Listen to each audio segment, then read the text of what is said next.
사흘째 이어진 눈보라가 갈대숲을 들이치던 새벽, 어느 고을만 며느리 한 사람이 아이를 등에 업은 채 얼어붙은 강가를 맨발로 걷고 있었습니다. 품 안에는 죽음보다 무거운 것이 들려 있었지요. 시아버지가 남긴 장부 한 권과 유서 한 장, 그리고 3년치 살림이 한 줄의 숫자로 담겨있는 종이 뭉치였습니다. 열흘 전까지만 해도 이 고을에서 대대로 이어온 방가의 안주인이었던 이 여인에게 지금은 갈대 음막 하나가 전부였지요. 그 음막이 이제 낯선 발소리에 둘러싸이려 하고 있었습니다. 장부를 빼앗기면 모든 것이 끝나는 밤이었습니다. 여인의 이름은 옥순이었습니다. 성은 윤씨, 대대로 이 고을에 살아온 가난한 선비의 딸이었지요. 아버지 윤훈장은 과거에 4차례 낙방한 뒤로는 서당을 열어 아이들을 가르치며 근근히 살림을 이어갔습니다. 세상에서 가장 흔한 가난이었지요. 그러나 윤훈장에게는 한 가지 남다른 고집이 있었습니다. 딸이라 하여 배움을 모르면 사람 구실을 못한다는 것이었지요. 옥순이는 어린 시절부터 아버지 곁에서 천자문을 익히고 사서의 귀퉁이를 귀동냥하며 자랐습니다. 특히 숫자를 다루는 솜씨가 또래 사내 아이 못지 않았지요. 아버지는 그 솜씨를 보고 흐뭇하게 웃으며 말했습니다. 셈을 아는 사람은 거짓에 속지 않는다. 옥순이는 그 말을 뼛속까지 새겼습니다. 훗날 그 말이 자신의 목숨줄이 될 줄은 그때 알지 못했지만 말이지요. 옥순이가 가마를 타고 들어온 것은 혼인 첫날 가을이었습니다. 가마 안에서 살짝 내다본 시댁의 첫인상은 높은 돌담 너머로 기와 지붕의 끝이 하늘을 향해 솟아있는 모습이었습니다. 마당에는 장독대가 빼곡히 늘어서 있었고 행랑채 쪽에서는 머슴들의 분주한 발소리가 끊이지 않았지요. 시댁의 어른, 그러니까 옥순이의 시아버지 되시는 분은 강릉 최씨 일문의 종손으로 이미 머리가 하얗게 센 노인이었습니다. 본부인이 일찍 세상을 뜬 뒤 후처로 장씨 부인을 맞아들인 지 10여 년이 지난 터였지요. 시아버지에게는 2 아들이 있었는데 큰아들 성재는 본부인 소생이었고 둘째 봉재는 장씨 부인이 낳은 아들이었습니다. 옥순이가 시집 온 것은 성재의 아내로서였지요. 그런데 시아버지는 처음부터 이 새 며느리를 눈여겨보았습니다. 옥순이가 안채 살림을 맡은 첫 달, 시아버지가 살림 장부를 들여다보다가 눈살을 찌푸렸습니다. 숫자가 여기저기 어긋나 있었던 것이지요. 쌀서 말이 나간 자리에 5말로 적혀 있고 뱃값은 실제보다 곱절이 올라 있었습니다. 옥순이는 그 자리에서 시아버지께 아뢰지 않았습니다. 다만 그때부터 출납을 한 푼도 틀리지 않게 꼼꼼히 적어 나가기 시작했을 뿐이었지요. 3달 뒤 시아버지가 장부를 다시 들여다보더니 천천히 고개를 끄덕이고는 옥순이를 안채로 불렀습니다. 며느리야, 시아버지의 목소리가 낮고 묵직했습니다. 이 집 살림은 네가 지켜야 한다. 옥순이는 고개를 깊이 숙였습니다. 시아버지의 눈가에는 세월의 주름이 깊었지만 그 안에 담긴 눈빛만은 또렷했지요. 그 말은 부탁이 아니라 유언에 가까운 무게를 지니고 있었습니다. 옥순이는 그것을 느꼈지요. 그 무렵 종갓집은 나름의 평온함이 있었습니다. 앞마당에서 된장 끓는 냄새가 솔겨오고 행랑채에서는 장작 패는 소리가 울리던 시절이었지요. 시아버지는 사랑채에서 손자의 재롱을 보며 웃음을 짓곤 했습니다. 옥순이가 혼인한 이듬해에 낳은 아들이었는데 종갓집의 대를 이을 종손이라 하여 온 집안이 귀히 여기는 아이였지요. 그러나 그 평온은 오래가지 못했습니다. 시아버지의 기침이 잦아진 것은 그해 초겨울부터였지요. 처음에는 찬바람에 든 감기련이 했지만 기침이 3달을 넘기더니 자리에서 일어나지 못하게 되었습니다. 의원이 다녀간 뒤 고개를 절레절레 흔들었고 안채에는 쓴 약, 다리는 냄새가 밤낮으로 가시지 않았지요. 옥순이는 매일 새벽 약탕관 앞에 앉아 불을 지폈습니다. 약재가 끓어오르며 뿜어내는 씁쓸한 김이 얼굴을 적셔도 자리를 뜨지 않았지요. 사발에 담긴 약이 식기 전에 시아버지 손에 닿아야 했기 때문이었습니다. 그 새벽마다 옥순이는 약탕관 앞에서 손을 모으고 잠시 눈을 감곤 했지요. 아무 말도 없이 그저 잠시 눈을 감는 것이었습니다. 그 모습을 어떤 하인도 본 적이 없었지만 그 침묵 안에 옥순이가 가진 전부가 담겨 있었습니다. 그런데 말입니다. 시아버지가 자리에 눕자 장씨 부인의 움직임이 달라지기 시작했습니다. 장씨 부인은 본래 넉넉한 중인 집안의 딸로 후처로 들어온 뒤 10여 년간 안채의 뒤편에서 조용히 지내왔지요. 그러나 속으로는 늘 한 가지 생각을 품고 있었습니다. 자신이 낳은 봉제가 이 종갓집의 주인이 되어야 한다는 것이었지요. 시아버지가 병석에 놓은 지 한 달이 지나자 장씨 부인은 하인들에게 슬그머니 지시를 내리기 시작했습니다. 살림에 필요한 것을 옥순이에게 보고하지 말고 자신에게 먼저 알리라는 것이었지요. 광에서 곡식을 꺼내는 일도 배를 재단하는 일도 하나, 둘, 장씨 부인의 손을 거치게 되었습니다. 옥순이는 그 변화를 감지했지만 시아버지가 병석에 계신 마당에 집안 어른과 다투는 것은 도리가 아니라 여겼습니다. 입을 다문 채 자신이 할 수 있는 일, 그러니까 시아버지의 약시중과 아이를 돌보는 일에 마음을 쏟았지요. 그리고 그해 겨울이 끝나기 전 시아버지는 끝내 눈을 감았습니다. 장례를 치르는 사흘 동안 옥순이는 눈물 한 방울 보이지 않았습니다. 안채에서 손님을 맞이하고 재물을 준비하고 상주인 남편을 돌보느라 새벽부터 밤까지 쉬지 못했기 때문이었지요. 울 틈조차 없었던 것입니다. 장례가 끝나고 문중 어른들이 돌아간 날 저녁, 옥순이는 빈 사랑채 마루에 홀로 앉았습니다. 시아버지가 늘 앉아 계시던 자리에 방석만 놓여 있었지요. 살아난다.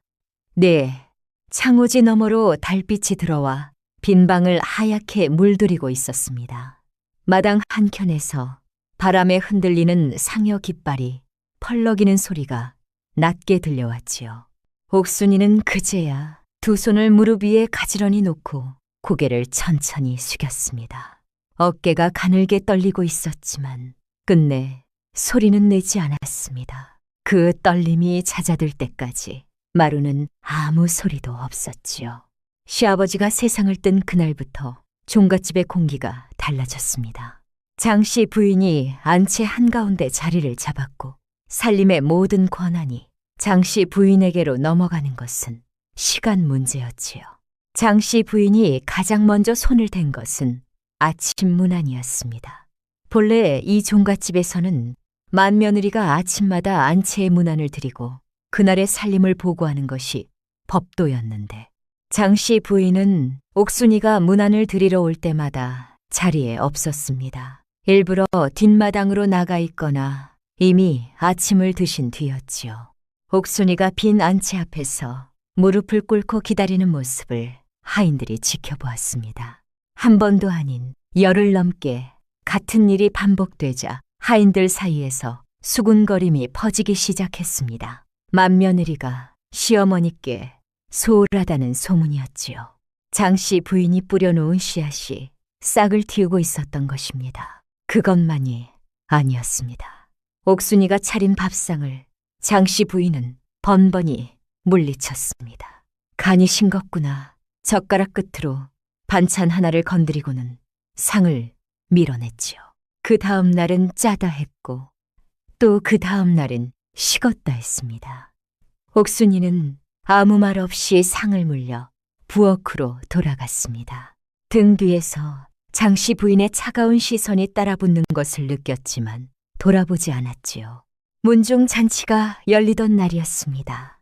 고을의 문중, 어른 대여섯이 종갓집 사랑채에 모여 앉았지요.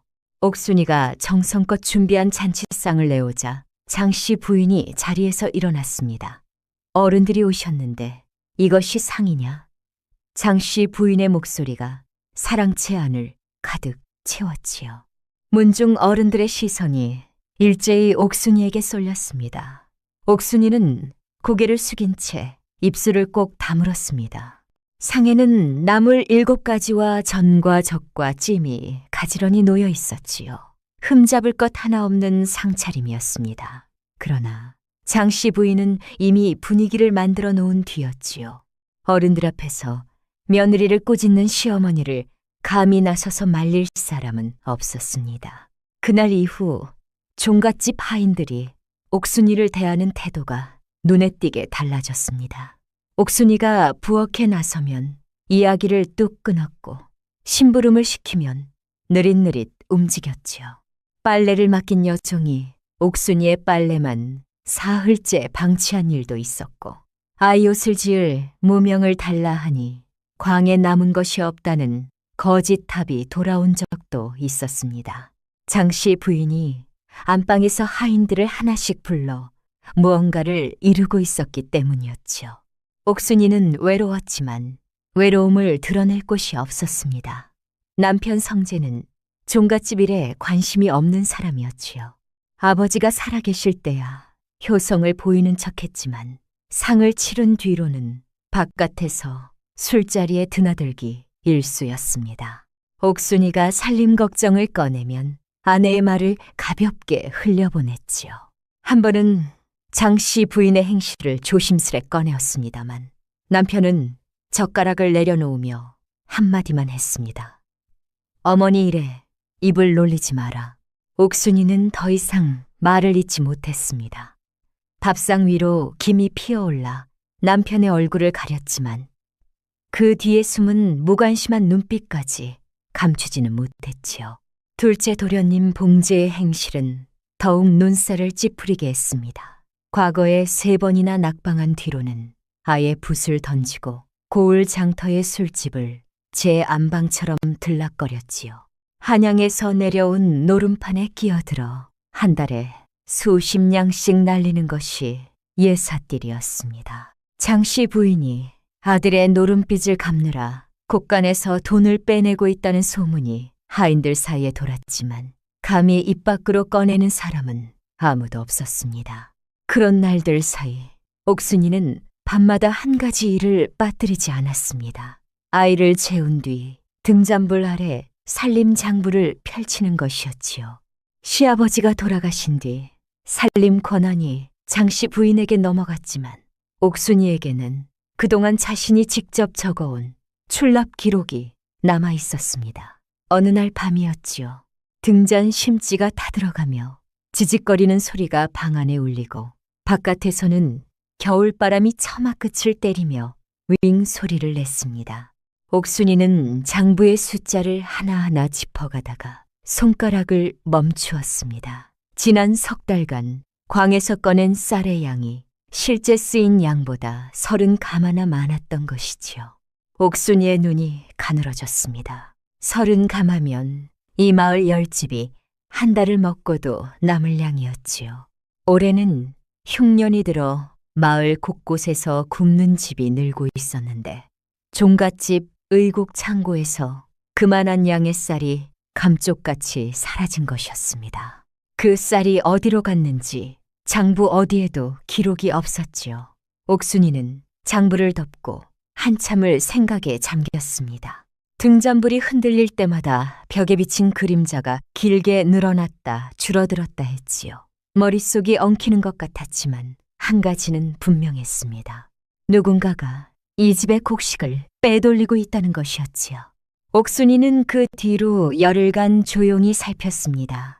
광 앞을 지날 때 자물쇠를 눈여겨보았고 새벽에 마당을 쓸면서 수레바퀴 자국이 있는지 살폈지요.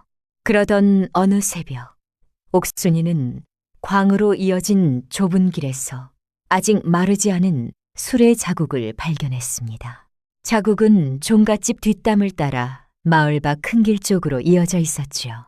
옥순이는 그 자국 앞에 쪼그려 앉아 손끝으로 바닥을 짚어보았습니다. 흙이 아직 축축했지요. 밤에 무언가가 실려 나간 것이 분명했습니다. 며칠 뒤 행랑채 뒤편에서 옥순이에게 다가온 사람이 있었습니다. 삼봉이었지요. 이 집에서 30년을 부린 늙은 머슴으로 하얗게 센 수염에 허리가 굽은 노인이었습니다.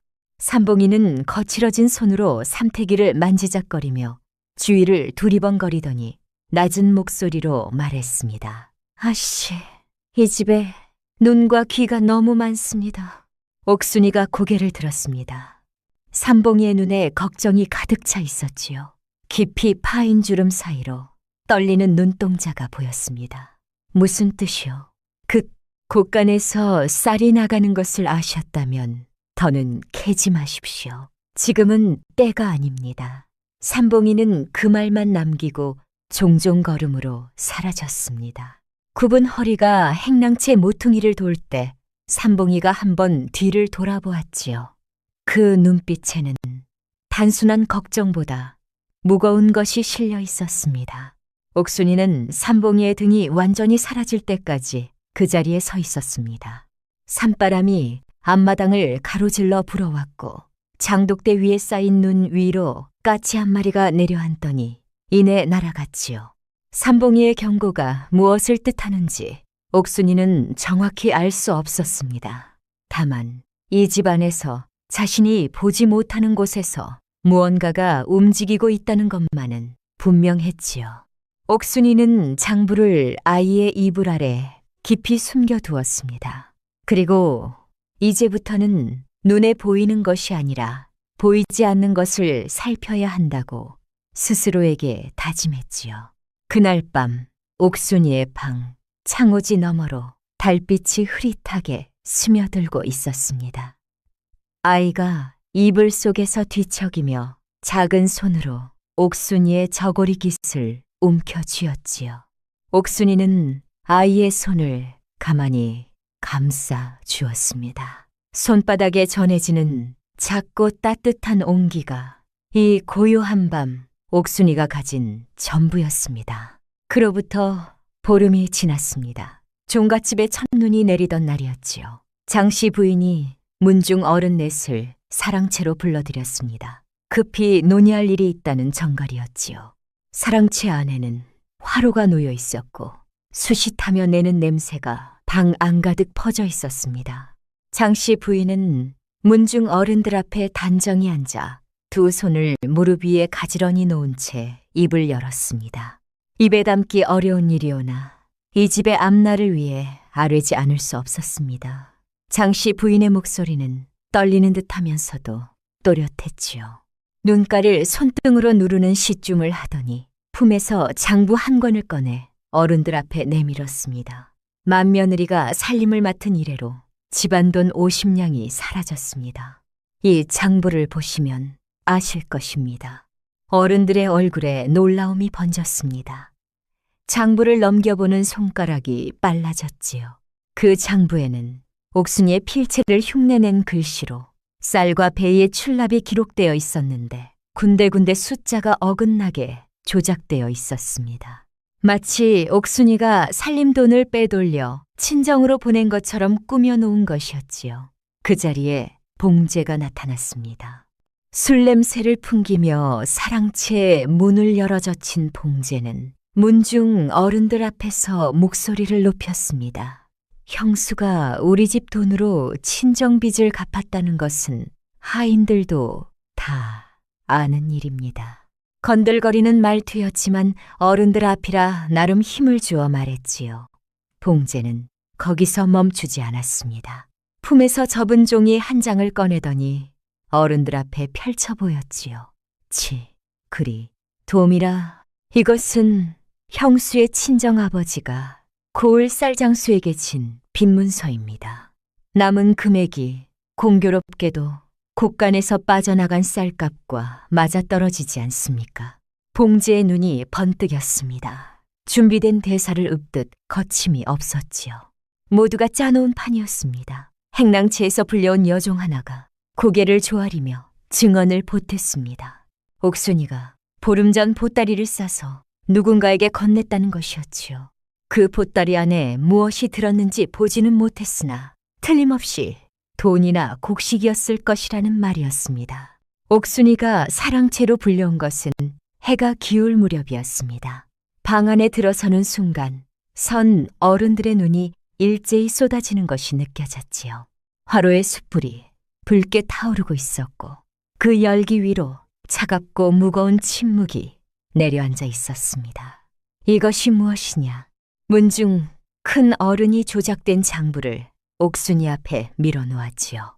옥순이는 장부를 펼쳐보는 순간 숨이 턱 막히는 듯 했습니다. 자신의 글씨와 비슷하지만 분명히 다른 필체, 그리고 자신이 적은 적 없는 숫자들이 빼곡히 들어차 있었던 것이지요. 이 장부는 제가 쓴 것이 아닙니다.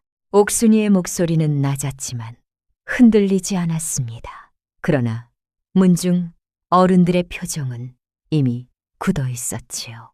장씨 부인이 미리 깔아놓은 이야기가 너무도 정교했기 때문이었습니다. 장씨 부인이 나직한 목소리로 말을 이었습니다.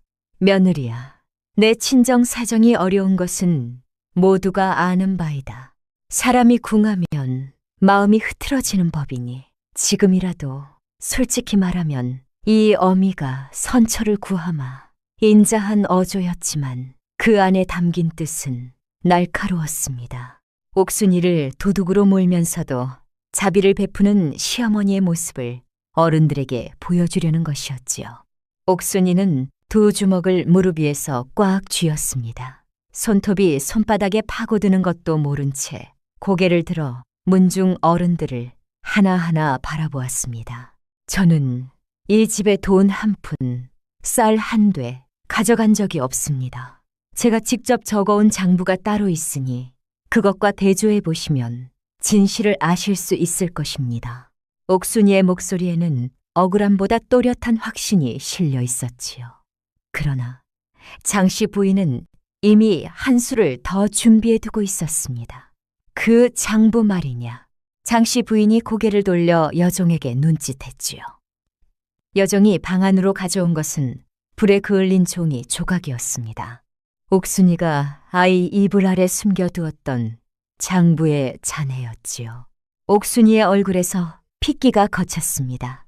두 눈이 커지더니 입술이 바짝 말라갔지요. 장씨 부인은 옥순이가 장부를 숨겨둔 곳을 알아내어 미리 태워버린 것이었습니다. 옥순이가 가진 유일한 증거가 한 줌 재로 변한 순간이었지요.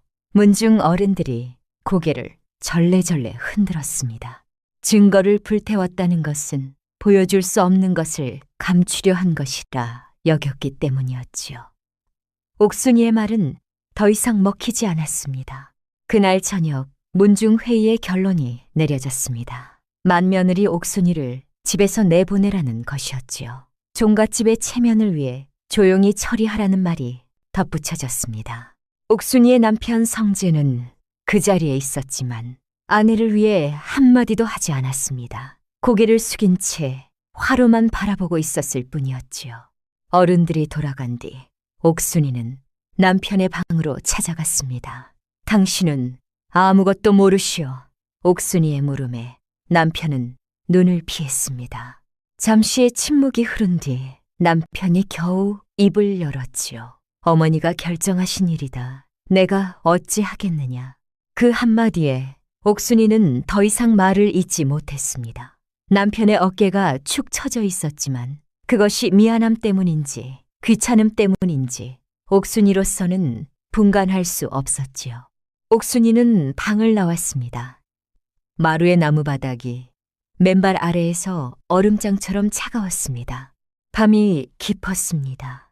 차가운 바람이 불어왔고 마당의 나뭇가지에 쌓인 눈이 바람에 흩날렸지요. 옥순이는 아이의 옷을 두 겹으로 입히고 자신의 솜저고리 안에 아이를 꼭 안은 뒤 등에 업었습니다. 방 안에 남겨진 것은 빈 요와 식은 화로뿐이었지요. 옥순이는 문지방을 넘으며 방 안을 한번 돌아보았습니다. 3년간 새벽마다 일어나 불을 지피던 방이었습니다. 이제 이곳에 다시 들어올 수 있을지 알 수 없었지요. 아이는 어머니의 등에서 고개를 묻고 잠들어 있었습니다. 작은 숨소리가 옥순이의 목덜미를 간지렸지요. 이 아이에게 돌아갈 곳이 없사옵니다. 옥순이가 뒷문을 등지고 서서 마지막으로 고개를 숙였습니다. 그러나 뒷문 안쪽에서는 아무런 대답이 돌아오지 않았지요. 종갓집의 불빛이 하나둘 꺼지고 있었습니다. 옥순이가 뒷문을 나서 어둠 속으로 한 발을 내디딘 그때였습니다. 뒤에서 종종거리는 발소리가 들려왔지요. 돌아보니 삼봉이었습니다. 늙은 머슴은 숨을 몰아쉬며 품에서 무명 보자기에 싼 무언가를 꺼내 옥순이 앞에 내밀었습니다. 이것만은 꼭 가져가시오. 삼봉이의 손이 떨리고 있었지요. 옥순이가 보자기를 받아들자 생각보다 묵직한 무게가 손에 실렸습니다. 이것이 무엇이오? 지금은 열어보지 마시오. 안전한 곳에 가서 여시오. 삼봉이는 그 말을 마치고 뒤돌아섰습니다. 등이 바람에 흔들리듯 비틀거렸지만 걸음을 멈추지 않았지요. 어둠 속으로 사라지기 직전 삼봉이의 낮고 갈라진 목소리가 바람결에 실려왔습니다. 큰 어른께서 살아계셨다면 이런 일은 없었을 것이요. 그 한마디가 차가운 밤길 속에서 하얗게 피어올랐다가 사라졌습니다. 옥순이는 보자기를 가슴에 꼭 안고 아이의 온기를 등에 느끼며 어둠 속으로 걸었습니다. 발밑에서 얼어붙은 땅이 서걱거렸고 바람이 얼굴을 핥히듯 스쳐 지나갔지요. 종갓집 기와 지붕이 점점 작아져 갔습니다. 옥순이는 단 한 번도 뒤를 돌아보지 않았습니다. 눈발이 굵어지고 있었습니다. 하늘에서 내려오는 하얀 것들이 옥순이의 머리와 어깨 위에 소리 없이 쌓여갔지요. 마을을 벗어나 논두렁길로 접어들었을 때 저 멀리 강가 쪽에서 갈대가 바람에 흔들리는 소리가 들려왔습니다. 옥순이는 그 소리를 따라 걸음을 옮겼습니다. 갈대밭 끝자락에 낡은 움막이 하나 있었지요. 지붕은 반쯤 내려앉아 있었고 벽은 바람이 드나들 만큼 틈이 벌어져 있었습니다. 강가에서 고기를 잡던 어부가 쓰다버린 것인지 안에는 낡은 그물 조각과 마른 갈대 더미만 쌓여 있었지요. 옥순이는 그 움막에 아이를 내려놓았습니다. 얼어붙은 땅 위에 갈대를 한 아름 깔고 그 위에 자신의 겉저고리를 벗어 아이를 감쌌지요. 아이는 추위에 코끝이 빨개진 채 잠들어 있었습니다. 밤새 바람이 움막의 틈새로 밀려들었습니다. 옥순이는 아이를 안은 채 등을 바람 쪽으로 돌리고 몸을 웅크렸지요. 등짝이 얼음을 댄 듯 시렸지만 아이에게 바람이 닿지 않게 하는 것이 급선무였습니다. 밤새 한숨도 자지 못했지요. 동이 트자 옥순이는 움막 밖으로 나왔습니다. 갈대밭 위로 넓은 아침 햇살이 번져오고 있었지요. 강물은 가장자리부터 얼어붙어 있었고 얼지 않은 가운데로 느린 물살이 흘러가고 있었습니다. 옥순이는 강가에 쪼그려 앉아 얼음을 깨고 물을 떠 얼굴을 씻었습니다. 물이 닿는 순간 피부가 쪼개지는 듯한 감각이 온 몸을 훑었지요. 그 차가움이 오히려 머릿속을 맑게 해주었습니다. 옥순이는 움막으로 돌아와 간밤에 가슴에 안고 온 보따리를 꺼내었습니다. 삼봉이가 건넨 무명 보자기였지요. 매듭을 풀자 안에서 누런 한지 뭉치가 나왔습니다. 그리고 그 아래에 접혀있던 얇은 종이 한 장. 옥순이는 먼저 한지 뭉치를 펼쳤습니다. 그것은 살림 장부였지요. 그러나 옥순이가 적어온 장부가 아니었습니다. 필체가 달랐습니다. 또렷하고 반듯한 글씨, 먹의 농담이 고르게 들어간 솜씨. 옥순이는 이 글씨를 알아보았습니다. 시아버지의 글씨였지요. 가슴이 쿵 내려앉는 듯 했습니다. 옥순이는 장부를 한 장 한 장 넘겨보았습니다. 시아버지가 직접 적은 살림 장부의 원본이었던 것이지요. 장씨 부인이 살림을 쥐기 전 시아버지가 꼼꼼히 기록해 두었던 종갓집의 모든 재산 출납 내역이 고스란히 담겨 있었습니다. 쌀, 배, 엽전, 땅, 노비까지 한 푼도 빠짐없이 적혀 있었지요. 옥순이의 손끝이 떨렸습니다. 이 장부의 숫자와 장씨 부인이 문중 어른들에게 보여준 조작된 장부의 숫자를 대조하면 무엇이 진짜이고 무엇이 거짓인지 한눈에 드러날 터였지요. 그리고 접혀있던 얇은 종이 한 장. 옥순이는 조심스럽게 그것을 펼쳤습니다. 시아버지의 유서였지요. 먹으로 빼곡히 적힌 글씨 사이에서 옥순이의 눈이 한 줄에 멈추었습니다. 맏며느리야말로 이 종가를 지킬 그릇이니 어떤 일이 있어도 이 집 살림을 맡길 것. 옥순이의 두 눈에서 뜨거운 것이 흘러내렸습니다.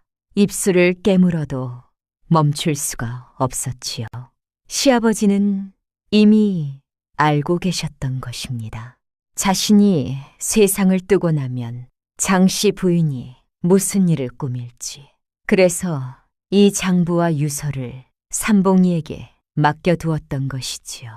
유서에는 더 적혀 있었습니다. 종갓집의 재산은 성제와 그 자손에게 돌아가야 하며 의곡 창고의 곡식은 흉년의 마을 사람들을 구휼하는 데 써야 한다는 당부였지요. 그리고 마지막 줄에 이렇게 적혀 있었습니다. 삼봉이에게 이것을 맡긴다. 때가 오면 며느리에게 전하라. 삼봉이가 30년을 이 집에서 버틴 이유가 여기에 있었던 것입니다. 돌아가신 종손 어른의 마지막 부탁을 지키기 위해 늙은 머슴은 입을 다문 채 기다려왔던 것이었지요. 장씨 부인이 종갓집을 휘어잡고 하인들이 등을 돌리고 옥순이가 누명을 쓰고 쫓겨나는 그 모든 것을 지켜보면서도 삼봉이는 때를 기다렸습니다. 옥순이가 이 집을 나서는 마지막 순간이야말로 이 보따리를 건네야 할 때라고 판단한 것이었지요. 옥순이는 유서의 마지막 줄을 손가락으로 천천히 짚어 읽었습니다. 시아버지의 글씨는 말년의 기력이 쇠하여 획이 가늘었지만 한자 한자 정성을 담아 쓴 것이 느껴졌지요. 이 유서를 쓸 때 시아버지는 어떤 마음이셨을까? 자신이 떠난 뒤 집이 어떻게 될지 미리 내다보시며 얼마나 답답하셨을까? 옥순이는 유서를 가슴에 대고 두 눈을 감았습니다. 움막 밖에서 갈대가 바람에 흔들리는 소리가 물결처럼 밀려왔지요. 강 건너편에서 어디선가 까마귀 울음소리가 들려왔다가 멀어졌습니다. 옥순이의 눈물은 이미 말라 있었지만 가슴 속에서는 뜨거운 것이 끓어오르고 있었습니다. 지금 옥순이에게는 두 가지 길이 있었지요. 이대로 친정으로 돌아가 쫓겨난 며느리로 살아가거나 아니면 이 장부와 유서를 무기 삼아 진실을 밝히거나. 옥순이는 잠든 아이의 얼굴을 내려다 보았습니다. 시아버지를 닮은 이마와 우뚝한 코. 이 아이는 100년 종갓집의 종손이었습니다. 이 아이의 자리를 되찾는 것은 시아버지의 유언을 지키는 것이기도 했지요. 그때 움막 안에서 아이가 깨어나 울기 시작했습니다. 배가 고팠던 것이지요. 옥순이는 아이를 안아올려 품에 꼭 안았습니다. 아이의 울음소리가 갈대밭에 메아리처럼 퍼져나갔습니다. 먹을 것을 구해야 했지요. 옥순이는 아이를 업고 움막을 나섰습니다. 마을 쪽으로는 갈 수 없었습니다. 종갓집 사람들의 눈에 띄는 것이 위험했기 때문이었지요. 옥순이는 강을 따라 걸어 20리 밖 장터로 향했습니다. 길가에 쌓인 눈을 밟으며 걷는 동안 발이 시려 감각이 없어져 갔지만 아이의 배고픈 울음이 옥순이의 발걸음을 재촉했습니다. 장터는 흉년이라 해도 사람들로 북적이는 곳이었습니다. 엿장수 소리가 멀리서부터 들려왔고 떡지는 가마에서 피어오르는 김이 하얗게 솟구쳤지요. 어물전에서는 비린내가 코를 찔렀고 포목 앞에서는 천을 펼쳐놓고 흥정하는 안악들의 목소리가 뒤엉켜 있었습니다. 옥순이는 장터 한켠에서 멈추어 섰습니다. 주머니에 남은 것은 엽전 석둠이었지요. 겨우 좁쌀 한 홉을 살 수 있는 돈이었습니다. 옥순이는 곡식전으로 발걸음을 옮기다가 어깨에 누군가 부딪혔습니다. 이거 참 미안하오. 활달한 목소리가 들려왔습니다. 돌아보니 등에 커다란 보따리를 진 사내가 서 있었지요. 때가 묻은 두루마기에 집신코가 다 다른 행색이었지만 눈매가 시원하고 입가에 웃음기가 서려 있었습니다. 사내는 옥순이의 얼굴을 들여다보더니 고개를 갸웃했습니다. 혹시 이 고을분이시오? 옥순이가 대답을 하기도 전에 사내의 눈이 크게 떠졌지요. 설마 성주걸 윤 훈장댁 따님이 아니시오? 옥순이가 걸음을 멈추었습니다. 성주골은 옥순이의 친정이 있는 마을이었지요. 사내의 얼굴을 다시 살펴보니 어디서 본 듯한 인상이었습니다. 저는 만복이라 합니다. 어린 시절 훈장 어른께 천자문을 배운 놈이지요. 만복이었습니다. 옥순이보다 서너 살 위로 어린 시절 옥순이의 아버지 서당에 다니던 가난한 집 아이였지요. 그 뒤로 고향을 떠나 보부상이 되어 팔도를 떠돌고 있다는 소문을 들은 적이 있었습니다. 만복이는 옥순이의 행색을 보더니 입을 다물었습니다. 맨발에 얼어붙은 진흙이 묻어 있었고 등에 업힌 아이는 얇은 옷 한 겹이 전부였지요. 무슨 사연인지 굳이 묻지 않았습니다. 다만 장터 한켠 떡집으로 옥순이를 이끌어 따뜻한 떡국 한 그릇을 내밀었을 뿐이었지요. 옥순이는 떡국 그릇을 손으로 감싸 쥐었습니다. 그릇에서 피어오르는 김이 차가웠던 손끝을 녹여주었지요. 한 숟갈을 떠 아이에게 먹이고 나머지를 천천히 입에 넣었습니다.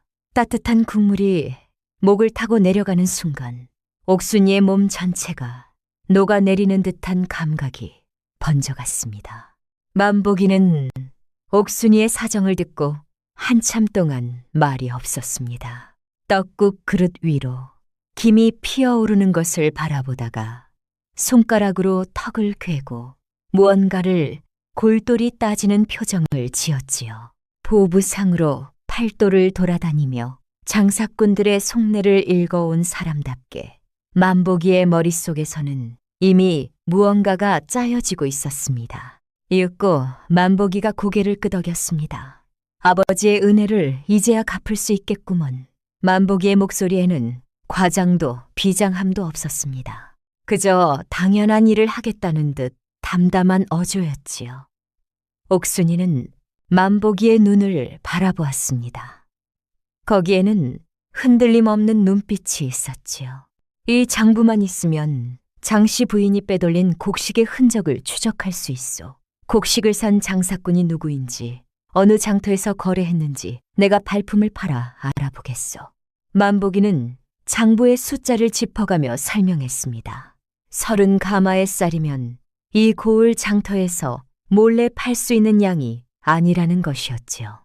인근 고을 장터, 그것도 대처로 나가야 들키지 않고 팔 수 있는 규모였습니다. 그렇다면 거래한 장사꾼이 반드시 있을 터 보부상 동료들 사이에 소식통을 더듬으면 흔적을 찾을 수 있다는 것이 만복이의 판단이었지요. 옥순이는 고개를 숙였습니다. 감사의 말이 목까지 올라왔지만 쉽게 나오지 않았지요. 대신 아이를 꼭 아는 채 나직한 목소리로 한마디만 했습니다. 이 은혜를 어찌 갚아야 할지 모르겠습니다. 만복이가 손을 내저었습니다. 은혜라 하지 마시오. 훈장 어른이 내게 글을 가르쳐 주시지 않았다면 나는 장부 한 장 읽지 못하는 보부상으로 지금껏 속아 살았을 것이요. 이것은 갚는 것이 아니라 이어가는 것이요. 만복이는 품에서 엽전 꾸러미를 꺼내 옥순이 앞에 놓았습니다. 적지 않은 돈이었지요. 당분간 이것으로 아이와 버티시오. 내가 돌아올 때까지 그 장부와 유서는 목숨처럼 지키시오. 옥순이는 엽전 꾸러미를 한참 바라보다가 고개를 들어 만복이를 보았습니다. 거절해야 한다고 생각했지만 등에 업힌 아이의 가벼운 몸무게가 생각을 바꾸게 했지요. 이 아이를 먹여야 했습니다. 옥순이는 엽전 꾸러미를 품에 넣으며 허리를 깊이 숙였습니다. 만복이는 그날로 장터를 떠나 곡식을 거래한 장사꾼들의 행적을 쫓기 시작했습니다. 옥순이는 움막으로 돌아와 아이를 재운 뒤 시아버지의 장부를 다시 한번 펼쳤지요. 등잔불 대신 움막 틈새로 들어오는 달빛의 의지에 숫자를 읽어나갔습니다. 어둠 속에서도 옥순이의 눈은 흔들리지 않았습니다. 만복이가 떠난 뒤 옥순이는 움막에서 아이와 둘이 겨울을 버텼습니다. 만복이가 놓고 간 엽전으로 장터에서 좁쌀과 콩을 사다가 죽을 쑤어 먹였지요. 움막의 틈새는 갈대와 진흙으로 메웠고 바닥에는 마른 풀을 두텁게 깔았습니다. 그래도 한밤중이면 바람이 틈새를 비집고 들어와 아이의 이불을 들추곤 했지요. 옥순이는 밤마다 아이를 품에 꼭 안고 자신의 천으로 아이를 덮었습니다. 낮에는 강가에서 마른 갈대를 모아 땔감을 마련했습니다. 손이 트고 갈라져 물이 닿으면 쓰라렸지만 불을 지피지 않으면 죽을 끓일 수 없었지요. 아이가 따뜻한 죽을 한 숟갈 먹고 배시시 웃을 때면 옥순이의 얼굴에도 잠깐 미소가 번지곤 했습니다. 그러는 사이에도 옥순이는 시아버지의 장부를 놓지 않았습니다. 낮에 아이가 잠든 틈을 타서 장부의 숫자를 하나하나 짚어가며 정리했지요. 쌀이 빠져나간 시기와 양, 배의 출람 내역, 엽전의 흐름. 옥순이는 땅바닥에 나뭇가지로 숫자를 적어가며 계산했습니다. 장부를 읽으면 읽을수록 장씨 부인이 빼돌린 재산의 규모가 어마어마하다는 것이 드러났지요. 쌀만 30가마가 아니었습니다. 배 20필, 엽전 100냥이 넘는 돈이 3년에 걸쳐 조금씩 새어나간 흔적이 장부 곳곳에 남아 있었던 것입니다. 옥순이는 소장을 쓰기 시작했습니다. 관에 올릴 고소장이었지요. 시아버지의 장부 원본과 장씨 부인이 조작한 장부 사이의 차이점을 일목요연하게 정리하고 어떤 시기에 얼마만큼의 재산이 사라졌는지를 날짜별로 적어나갔습니다. 붓과 먹은 만복이가 장터에서 사준 것이었지요. 움막 안에서 바닥에 한지를 펴놓으면 틈새로 들어오는 바람에 종이가 말려 올라갔습니다. 하치, 안드레. 옥순이는 장부를 문진 삼아 눌러놓고 한 줄 한 줄 정성을 들여 적어나갔지요. 먹물이 차가운 공기에 빨리 말라 붓을 적시는 횟수가 잦았습니다. 손끝이 시려 붓대를 쥐기가 어려운 날에는 입김을 불어 손가락을 녹인 뒤에야 다시 글을 이어갔지요. 소장의 핵심은 3가지였습니다. 첫째, 시아버지가 남긴 장부 원본과 장씨 부인이 제시한 장부의 숫자가 맞지 않는다는 것. 둘째, 의곡 창고의 곡식이 마을에 풀리지 않고 외부로 빠져나갔다는 것. 셋째, 맏며느리인 자신이 거짓 증거로 쫓겨났다는 것. 옥순이는 이 3가지를 조목조목 적되 감정을 담지 않고 사실만을 나열했습니다. 아버지가 가르쳐 준 것 중 하나가 있었지요. 설득은 감정이 아니라 사실로 한다고. 보름이 지났을 때 만복이가 돌아왔습니다. 장터를 3곳이나 돌아다닌 끝에 장씨 부인이 곡식을 팔아넘긴 장사꾼 2명의 증언을 받아온 것이었지요. 만복이는 움막에 털썩 주저앉으며 등에 지고 온 보따리를 풀었습니다. 이 고을에서 20여리 떨어진 남원 장터에서 쌀장수 김서방이라는 자를 찾았소. 이 자가 종갓집에서 나온 쌀 수십 가마를 3차례에 걸쳐 사들였다는 것을 인정했소. 만복이의 얼굴은 먼 길을 걸어온 탓에 수척해져 있었지만 눈빛만은 밝았습니다. 거래는 매번 밤중에 이루어졌소. 종갓집 뒷담으로 수레가 나오면 마을 큰 길에서 김서방이 받아갔다 했소. 중간에서 거래를 주선한 것은 봉제 도련님이었소. 옥순이의 눈이 가늘어졌습니다. 봉제였던 것이지요. 장씨 부인이 빼돌린 곡식을 봉제가 직접 밖으로 빼내어 장사꾼에게 넘긴 것이었습니다. 노름빚을 갚기 위한 돈줄이 바로 이것이었던 셈이지요. 만복이는 또 한 가지 소식을 가져왔습니다. 마을 사정이 심상찮소. 흉년이 석 달째 이어지는데 종갓집 의곡 창고에서 마을의 곡식을 풀지 않고 있다 하오. 굽는 집이 늘고 있어서 마을 사람들의 원성이 하늘을 찌르고 있어. 옥순이는 고개를 끄덕였습니다. 의곡 창고는 종갓집이 흉년의 마을 사람들에게 곡식을 나누어 주기 위해 따로 마련한 것이었지요. 시아버지가 살아계실 때에는 흉년이 들 때마다 창고를 열어 마을 사람들을 먹였습니다. 그런데 장씨 부인이 그 곡식마저 빼돌렸으니 창고가 텅 비어 마을에 풀 곡식이 없었던 것이지요. 그런데 말이죠. 옥순이가 미처 예상하지 못한 일이 벌어졌습니다. 사흘 뒤 해가 저물 무렵이었지요. 움막 밖에서 낯선 발소리가 들려왔습니다. 하나가 아닌 셋의 발소리였지요. 옥순이가 움막 문틈으로 밖을 살피니 험상꼬는 사내 셋이 갈대밭을 헤치며 다가오고 있었습니다. 장씨, 부인이 보낸 자들이었지요.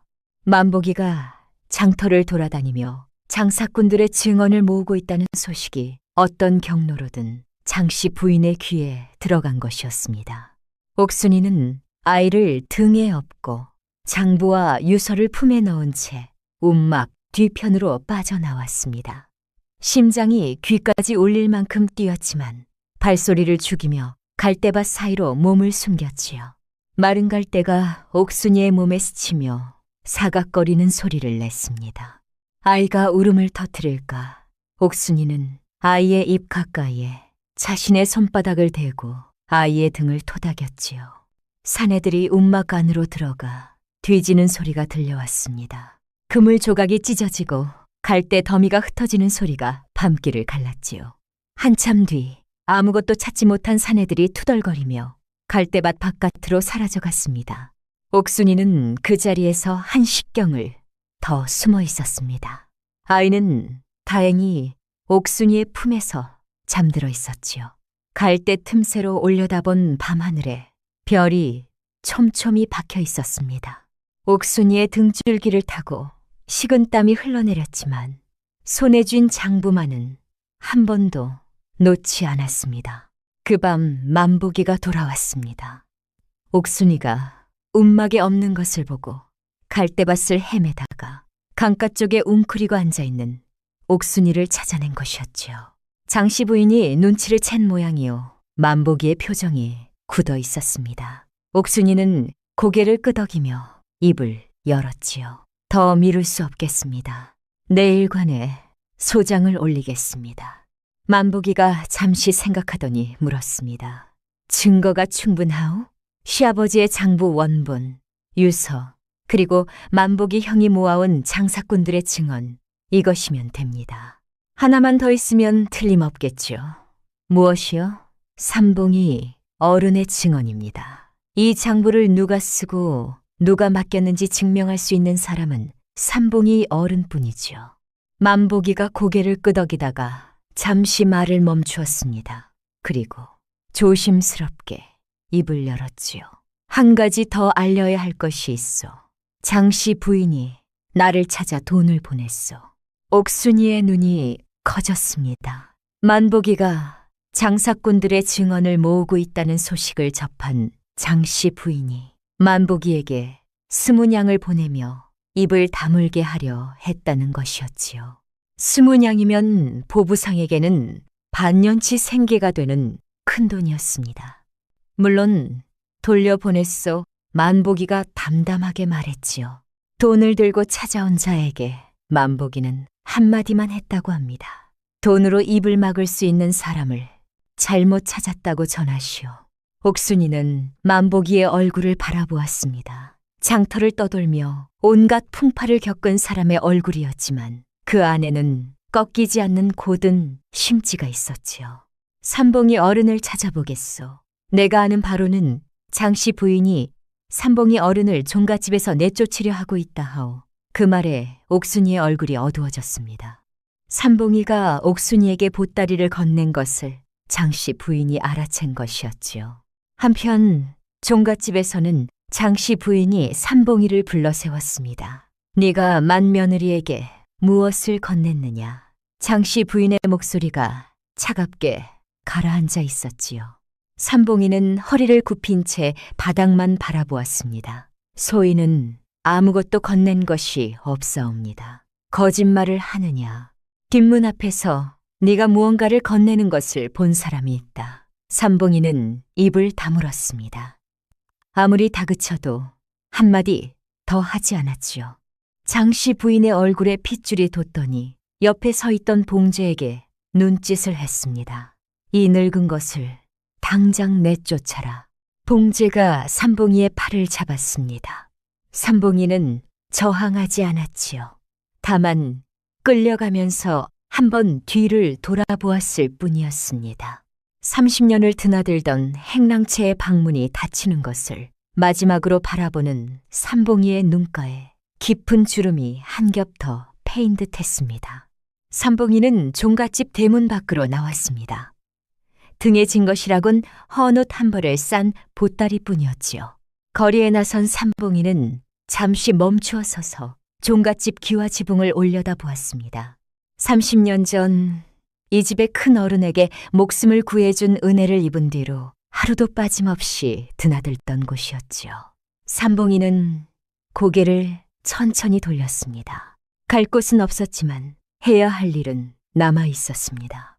그 이튿날 새벽, 만복이가 마을 어귀에서 삼봉이를 찾아냈습니다. 노인은 폐가의 처마 밑에서 웅크리고 밤을 보낸 참이었지요.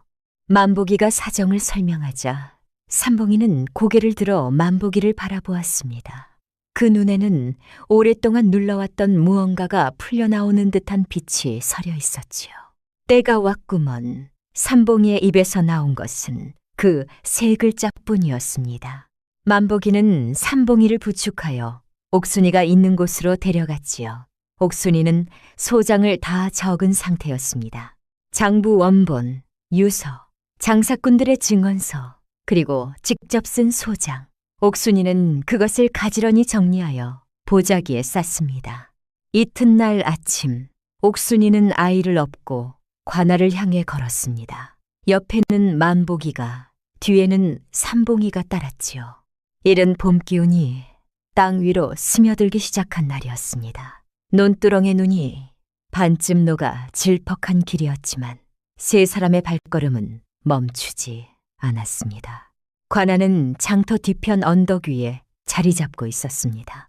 돌계단을 올라서면 정문 양쪽에 늘어선 소나무가 하늘을 가리고 있었지요. 이른 아침이라 관아마당에는 사람이 드물었습니다. 옥순이는 관아 정문 앞에서 잠시 멈추어 섰습니다. 등에 업힌 아이가 잠에서 깨어 고개를 들었지요. 옥순이는 아이의 머리를 가볍게 쓸어내리고 숨을 한번 깊이 들이마신 뒤 안으로 들어섰습니다. 소장을 접수한 아전이 내용을 훑어보더니 눈이 동그래졌습니다. 종갓집의 재산 횡령과 장부 조작, 의곡 빼돌림까지 고을에서 이름난 종갓집을 고수하는 내용이었으니 가볍게 넘길 사안이 아니었지요. 아전은 곧장 형방에게 보고했고 형방은 이틀 뒤 양쪽을 불러 신문하겠다는 결정을 내렸습니다. 소식은 빠르게 퍼졌습니다. 종갓집에서 쫓겨난 맏며느리가 관아에 소장을 올렸다는 이야기가 마을 전체를 뒤흔들었지요. 장씨 부인은 그 소식을 듣고 안채에서 나오지 않았다 합니다. 봉제는 술집에서 소식을 전해 듣고 얼굴이 하얗게 질렸지요. 이틀 뒤 관아의 동원에 신문이 열렸습니다. 동원 마당에는 이른 아침부터 사람들이 모여들었지요. 마을 사람들이 소문을 듣고 몰려온 것이었습니다. 흉년에 굶주린 얼굴들이 관아 담장 너머로 고개를 내밀고 있었지요. 형방이 자리에 앉자 먼저 옥순이가 불려 나왔습니다. 옥순이는 동헌 마루 아래에 무릎을 꿇고 앉았습니다. 등에서 아이를 내려 옆에 앉힌 뒤 품에서 장부와 유서를 꺼내 형방 앞에 올렸지요. 소인은 이 고을 종갓집의 맏며느리 옥순이라 하옵니다. 시아버지께서 남기신 장부 원본과 유서를 증거로 올립니다. 옥순이의 목소리는 낮았지만 동원마당까지 또렷하게 울렸습니다. 형방이 장부를 받아 넘겨보기 시작했지요. 옥순이는 차분하게 사실을 풀어나갔습니다. 시아버지가 돌아가신 뒤 장씨 부인이 살림을 쥐고 3년에 걸쳐 쌀 수십 가마 이상과 배 20필, 엽전 100량이 넘는 재산을 빼돌린 정황이 장부 원본에 남아있다는 것이었지요. 옥순이는 장부의 페이지를 짚어가며 숫자 하나하나의 차이를 설명했습니다. 형방의 눈이 점점 가늘어졌지요. 그리고 이 곡식은 남원 장터의 쌀 장수에게 팔아넘겼사옵니다. 증인이 있습니다. 옥순이의 말에 만보기가 앞으로 나섰습니다. 만보기는 남원 장터의 쌀 장수 김서방과 또 다른 장사꾼 박서방의 증언을 담은 문서를 형방에게 올렸지요. 두 장사꾼이 각각 서명한 증언서에는 종갓집에서 나온 곡식을 밤중에 인수했으며 거래를 주선한 것은 봉제라는 내용이 적혀 있었습니다. 형방이 증언서를 읽는 동안 동원마당의 사람들 사이에서 웅성거림이 커져갔습니다. 의곡창고의 곡식이 팔려나갔다는 말에 굶주린 마을 사람들의 얼굴이 분노로 일그러졌지요. 이어서 장씨 부인과 봉제가 불려 나왔습니다. 장씨 부인은 곱게 차려입은 옷차림에 단정한 걸음걸이로 동원 앞에 섰지요. 얼굴에는 여전히 의연한 기색을 띠고 있었습니다. 이것은 쫓겨난 며느리의 안가품에 불과합니다. 저 여인은 살림돈을 횡령하여 쫓겨난 자유입니다. 장씨 부인의 목소리는 흔들림 없이 매끄러웠지요. 형방이 두 장부를 나란히 놓고 비교하기 시작했습니다. 시아버지의 장부 원본과 장씨 부인이 내민 장부, 필체부터 달랐지요. 형방이 아전을 불러 두 장부의 먹색과 종이 상태를 살피게 했습니다. 시아버지의 장부는 오래된 한지에 먹이 깊이 배어 있었지만 장씨 부인의 장부는 종이가 새 것이었고 먹담이 일정하지 않았지요. 이 장부의 필체가 고인의 것이 맞다는 증거가 있느냐? 형방의 물음에 옥순이가 고개를 숙였습니다. 증인이 있사옵니다. 그때 삼봉이가 앞으로 나왔습니다. 허리가 굽은 늙은 머슴이 동헌 마루 앞에 무릎을 꿇자 장씨 부인의 얼굴에서 처음으로 당혹의 빛이 스쳤지요. 삼봉이는 천천히 고개를 들었습니다. 형방을 바라보는 눈에는 30년을 참아온 사람의 무게가 실려 있었지요. 나으리, 이 늙은 머슴이 30년을 참은 까닭이 있사옵니다. 삼봉이의 목소리가 갈라지며 떨렸지만 한마디 한마디에 힘이 있었습니다. 동원 마당에 웅성거림이 멈추었지요. 소인은 30년 전 굶어 쓰러진 것을 이 종갓집 큰 어른께서 거두어 주셨사옵니다. 그 은혜로 평생 이 집에서 일했사옵니다. 큰 어른께서 병석에 누우신 뒤 소인을 불러 이 장부와 유서를 맡기셨습니다. 삼봉이는 시아버지가 자신에게 장부를 건네던 날을 이야기했습니다. 병석에서 겨우 몸을 일으킨 노인이 떨리는 손으로 보자기에 싼 장부를 내밀며 했던 말을 전했지요. 큰 어른께서 이리 말씀하셨사옵니다. 내가 눈을 감고 나면 이 집이 어지러워질 것이다. 그때 며느리에게 이것을 전하라. 이것이 이 집을 지킬 마지막 방패가 될 것이다. 삼봉이의 눈가에서 뜨거운 것이 흘러내렸습니다. 굽은 허리를 더 깊이 숙이며 말을 이었지요. 소인이 이것을만 며느리에게 전한 것은 큰 어른의 유언을 받들기 위함이었사옵니다. 이 늙은 것이 평생 갚지 못한 은혜가 있사옵니다. 큰 어른의 마지막 부탁을 지키는 것이 이 미천한 놈이 할 수 있는 유일한 도리이옵니다. 동원 마당에 정적이 내려앉았습니다. 마을 사람들 사이에서 눈시울을 붉히는 이들이 여기저기 보였지요. 형방이 삼봉이의 증언을 듣고 고개를 끄덕인 뒤 장씨 부인에게 시선을 돌렸습니다. 피고는 이 장부가 위조라 주장하느냐. 장씨 부인의 입술이 미세하게 떨렸습니다. 그러나 이내의 표정을 추스르며 말했지요. 늙은 머슴의 말을 어찌 믿겠사옵니까? 저것은 맏며느리와 짜고 꾸민 것이옵니다. 그때 형방이 손을 들어 아전에게 무언가를 가져오게 했습니다. 아전이 들고 온 것은 관아에 보관되어 있던 종갓집의 납세 기록이었지요. 형방은 납세 기록의 숫자와 시아버지의 장부 원본을 대조하기 시작했습니다. 숫자가 맞았습니다. 시아버지의 장부에 적힌 재산 규모와 관아의 납세 기록이 정확하게 일치했던 것이지요. 쌀의 수량, 땅의 면적, 노비의 수까지 한치의 오차도 없었습니다. 반면 장씨 부인이 내민 장부의 숫자는 납세 기록과 들어맞지 않았습니다.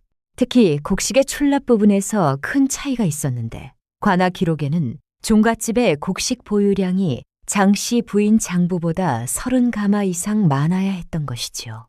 그 30가마가 어디로 갔는지 장씨 부인의 장부에는 설명이 없었습니다. 형방의 눈빛이 날카로워졌습니다. 두 장부의 숫자가 다르고 관아 기록과 일치하는 것은 고인의 장부이다. 피고의 장부는 조작된 것으로 보인다. 장씨 부인의 얼굴이 하얗게 변했습니다. 옆에 서 있던 봉제가 한 발 뒤로 물러서더니 장씨 부인을 돌아보았지요. 어머니, 이것은 어찌 된 것입니까? 봉제의 목소리가 갈라져 있었습니다. 장씨 부인은 아들의 눈을 피했지요. 장씨 부인은 궁지에 몰리자 마지막 술을 꺼내었습니다. 이 모든 것은 봉제가 한 일이옵니다. 저는 아들이 곡식을 빼돌리는 줄 몰랐사옵니다. 봉제의 얼굴이 일그러졌습니다. 어머니가 자신에게 모든 책임을 떠넘기려 하고 있다는 것을 깨달은 순간이었지요. 봉제의 입이 벌어졌다 닫혔습니다. 무슨 말이라도 해야 했지만 어머니를 고발하는 말은 차마 나오지 않았던 것입니다. 나으리, 그것은 거짓이옵니다. 봉제가 겨우 입을 열었습니다. 곡식을 팔라 한 것도 장부를 고치라 한 것도 모두 어머니의 지시였사옵니다. 저는 어머니가 시키는 대로 했을 뿐이옵니다. 모자가 서로에게 책임을 돌리는 광경에 동원마당의 사람들이 술렁였습니다. 형방은 두 사람의 말을 가만히 듣더니 아전에게 지시했지요. 증거를 모두 정리하여 다시 올리라. 내일 판결을 내리겠다. 신문이 끝나자 옥순이는 동원마당을 나왔습니다. 마당 한쪽에 모여있던 마을 사람들이 옥순이를 둘러쌌지요. 한 노파가 옥순이의 손을 잡았습니다. 아가, 종갓집 곡식이 정말 팔려나간 것이 맞느냐? 옥순이는 고개를 끄덕였습니다. 노파의 손이 떨리고 있었지요. 그 뒤에 서 있던 사내가 낮은 목소리로 말했습니다. 우리 손자가 굶어서 알아 누워 있는데 그 곡식이 딴 데로 팔려갔다는 거요. 사내의 목소리에 분노가 담겨 있었지만 그 분노는 옥순이를 향한 것이 아니었습니다. 이튿날 아침 관아의 동원에 다시 사람들이 모여들었습니다. 전날보다 더 많은 마을 사람들이 담장 밖까지 늘어서 있었지요. 소문은 밤새 인근 마을까지 퍼져 이웃 고을에서 걸어온 이들도 섞여 있었습니다. 형방이 자리에 앉자 동원마당이 조용해졌습니다. 형방은 앞에 놓인 장부와 증언서, 납세 기록을 한 번 더 훑어본 뒤 무거운 목소리로 입을 열었지요. 이 사안은 단순한 집안 다툼이 아니다. 종갓집의 재산 횡령과 의곡 빼돌림은 마을 전체에 해를 끼친 중대한 사안이다. 형방의 시선이 장씨 부인에게로 향했습니다. 장씨는 고인의 장부를 조작하여 맏며느리에게 누명을 씌우고 3년에 걸쳐 종갓집의 재산을 빼돌렸다. 특히 흉년의 마을 사람들을 구해야 할 의곡을 외부에 팔아넘긴 것은 용서하기 어려운 죄이다. 장씨 부인은 고개를 숙인 채 아무 말도 하지 못했습니다. 전날까지 유지하던 의연한 표정은 간데없었지요. 두 손이 무릎 위에서 잔잔히 떨리고 있었습니다. 장 씨를 이 종갓집의 문중에서 축출하고 빼돌린 재산은 원래대로 종갓집에 돌려놓도록 한다. 봉제 역시 곡식 밀매에 직접 가담한 죄로 관에 질책을 내린다. 봉제는 고개를 떨구었습니다. 어머니를 원망하는 눈빛도 자신의 처지를 한탄하는 기색도 아닌 그저 텅 빈 얼굴이었지요. 노름과 술에 찌들어 살아온 세월이 한꺼번에 내려앉은 듯한 모습이었습니다. 형방은 이어서 옥순이를 바라보았습니다. 맏며느리 옥순이의 누명은 이로써 벗겨졌다. 고인의 유서에 따라 종갓집의 살림은 맏며느리가 맡는 것이 마땅하다. 옥순이는 무릎을 꿇은 채 깊이 절했습니다. 고개를 숙이는 순간 시아버지의 얼굴이 떠올랐지요. 사랑채 마루에 앉아 손자의 재롱을 보며 웃으시던 모습, 병석에서 가늘어진 목소리로 살림을 부탁하시던 모습. 옥순이의 눈가가 뜨거워졌지만 고개를 든 얼굴은 담담했습니다. 형방이 마지막으로 한 가지를 더 명했습니다. 빼돌린 곡식은 되찾는 대로 의곡 창고에 채워넣고 즉시 마을에 구유를 실시하라. 동원 마당에서 환성이 터져 나왔습니다. 석 달 넘게 굶주리며 기다려온 마을 사람들의 목소리가 관아 담장을 넘어 하늘로 퍼져나갔지요. 판결이 끝난 뒤 문중 어른들이 옥순이를 찾아왔습니다. 보름 전 옥순이를 쫓아내라 결정했던 바로 그 사람들이었지요. 큰 어른이 옥순이 앞에 서서 잠시 말을 잇지 못하다가 이윽고 허리를 굽혔습니다. 우리가 눈이 어두웠다. 장 씨의 말만 듣고 참된 며느리를 내쫓은 것은 문중의 큰 허물이다. 옥순이는 고개를 저었습니다. 어른들을 탓하지 않겠습니다. 다만 이 아이가 이 집의 종손이라는 것만 잊지 말아 주십시오. 옥순이의 목소리에는 원망이 없었지요. 큰 어른이 고개를 끄덕이며 옥순이의 손을 잡았습니다. 거칠게 갈라진 옥순이의 손이 어른의 손 안에서 잠깐 떨렸지만 그 떨림은 금세 멈추었습니다. 사흘 뒤 옥순이는 아이를 안고 종갓집으로 돌아왔습니다. 대문이 활짝 열려 있었지요. 석 달 전 뒷문으로 쫓겨나던 그 집의 정문이 옥순이를 맞이하기 위해 두 짝 모두 젖혀져 있었습니다. 마당에는 문중 어른들과 하인들이 도열해 있었지요. 옥순이가 대문을 들어서자 아무도 말을 하지 않았습니다. 다만 하나 둘 고개를 숙였을 뿐이었지요. 옥순이의 발이 마당 돌바닥을 밟았습니다. 석 달 전과 같은 마당이었지만 계절이 달라져 있었지요. 겨울에 앙상했던 매화나무에 연분홍 꽃봉오리가 맺혀 있었습니다. 아직 피어나지는 않았지만 가지끝마다 봄이 오고 있다는 것을 알고 있었지요. 옥순이는 먼저 사당으로 향했습니다. 시아버지의 위패가 모셔진 곳이었지요. 문을 열자 향 냄새가 코끝에 닿았습니다. 누군가가 꾸준히 향을 올리고 있었던 것이지요.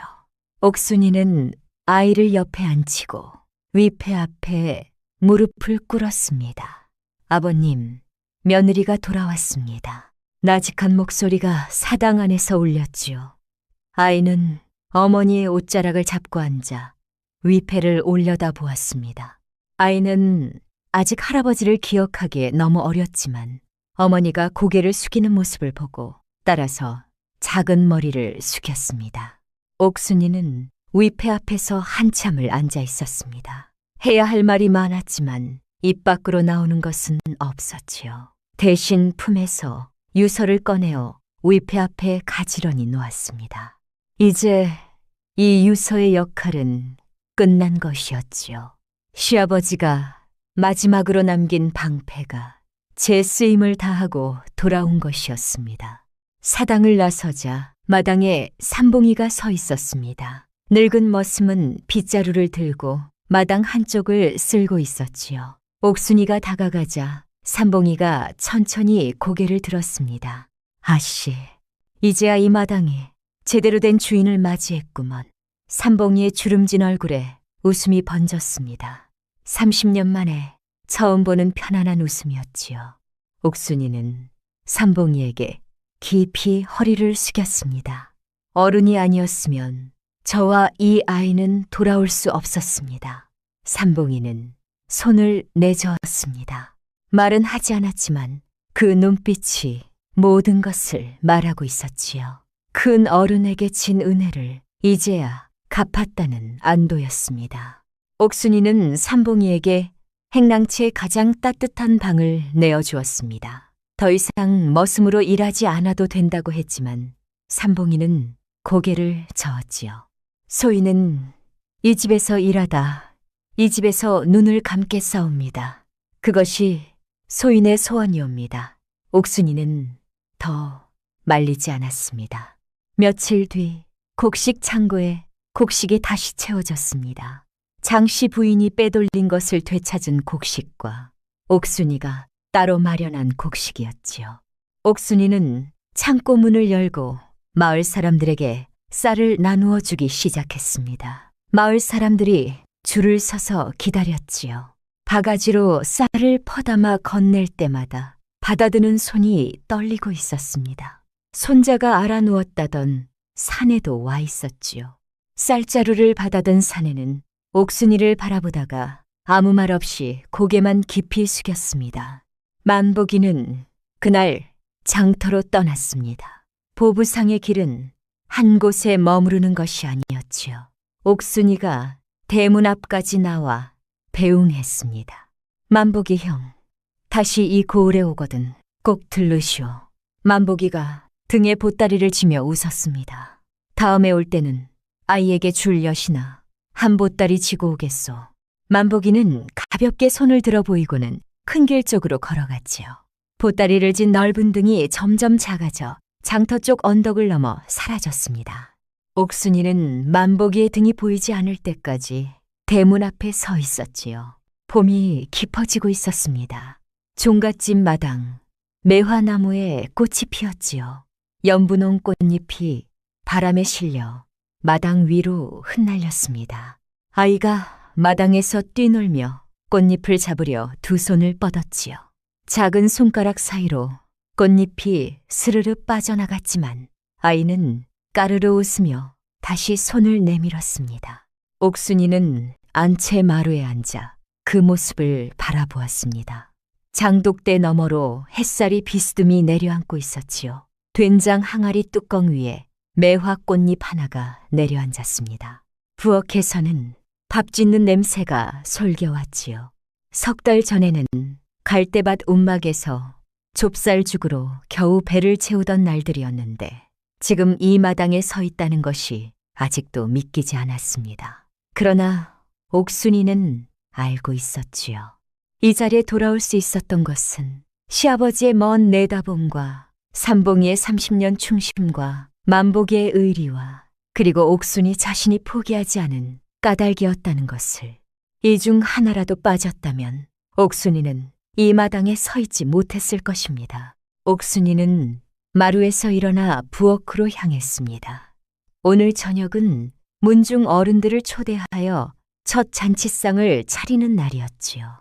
가마솥에서 김이 피어오르고 나물 무치는 냄새가 퍼져나갔습니다. 옥순이는 앞치마를 메고 소매를 걷어 올렸지요. 마당에서 아이의 웃음소리가 들려왔습니다. 매화 꽃잎이 바람을 타고 부엌 문턱까지 날아들었지요. 옥순이는 잠시 손을 멈추고 마당을 바라보았습니다. 아이가 꽃잎을 한 움큼 집어들었습니다. 옥순이의 입가에 미소가 번졌습니다. 그리고 다시 손을 움직여 상을 차리기 시작했지요. 이 종갓집의 살림은 오늘부터 다시 시작이었습니다.